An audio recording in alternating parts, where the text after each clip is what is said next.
সম্প্রতি ইরানের সর্বোচ্চ নেতা আয়াতুল্লাহ আলী খামেনিকে হত্যা বা ক্ষমতাচ্যুত করার ইচ্ছা পোষণ করেছেন মার্কিন প্রেসিডেন্ট ডোনাল্ড ট্রাম্প। এর প্রেক্ষিতে ইরানও এবার কড়া হুঁশিয়ারি দিয়েছে ট্রাম্পকে। দেশটির প্রেসিডেন্ট মাসুদ পেজেশকিয়ান স্পষ্ট ভাষায় বলেছেন, খামেনির উপর যে কোনো ধরনের হামলা যুদ্ধ ঘোষণার শামিল হবে। সোমবার এক প্রতিবেদনে তথ্য প্রকাশ করেছে দ্য গার্ডিয়ান। প্রতিবেদন অনুযায়ী গতকাল রোববার 18 জানুয়ারি যুক্তরাষ্ট্রের প্রেসিডেন্ট ডোনাল্ড ট্রাম্প পলিটিকোকে দেওয়া সাক্ষাৎকারে বলেন, ইরানের নেতৃত্বে পরিবর্তন আনার সময় এসেছে। এর মাধ্যমে খামেনিকে হত্যা বা তাকে ক্ষমতাচ্যুত করার ইঙ্গিত দিয়েছেন ট্রাম্প। এরপরই পাল্টা সতর্কতা দিয়েছে Masoud Pezeshkian. Micro blogging site এক্সে ইরানি প্রেসিডেন্ট লিখেছেন, আমাদের গ্রেট লিডারের উপর হামলা ইরানের জনগণের বিরুদ্ধে যুদ্ধ ঘোষণা শামিল।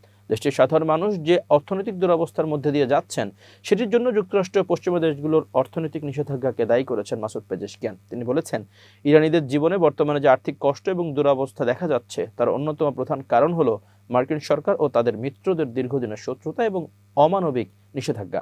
এদিকে পলিটিকোকে দেওয়া সাক্ষাৎকারে খামেনির ব্যাপক সমালোচনা করে ট্রাম্প বলেন, তিনি একজন অসুস্থ মানুষ। দেশকে সঠিকভাবে চালানো ও সাধারণ মানুষকে হত্যা করা বন্ধ করা উচিত তার। উল্লেখ্য, চরম অর্থনৈতিক সংকটের জেরে গত 28 ডিসেম্বর বিক্ষোভ শুরু হয় ইরানে। 8 ও 9 জানুয়ারি সহিংস রূপ ধারণ করে এই বিক্ষোভ। সরকার পতনের ডাক দেওয়ার পাশাপাশি খামেনির মৃত্যু কামনা করেন বিক্ষোভকারীরা। এতে সরাসরি সমর্থন দেয় যুক্তরাষ্ট্র ও ইসরায়েল। মার্কিন প্রেসিডেন্ট ডোনাল্ড ট্রাম্প ইরানের জনগণকে বিক্ষোভ চালিয়ে যাওয়ার জন্য সমর্থন দেওয়ার পাশাপাশি ইরানে হামলার হুমকি দেন। ইসরায়েলের গোয়েন্দা বাহিনী মোসাদ স্বীকার করে, এই বিক্ষোভের পেছনে সরাসরি হাত ছিল তাদের। ভয়ঙ্করভাবে ফুঁসে ওঠা এই বিক্ষোভ শেষ পর্যন্ত কঠোরভাবে বিক্ষোভ দমন করে ইরান নিরাপত্তা বাহিনী।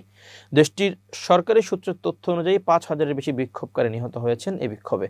আর এসব প্রাণহানির জন্য ট্রাম্পকে দায়ী করেছেন খামেনি, কারণ বিক্ষোভে ব্যাপক উস্কানি দিয়েছিলেন তিনি।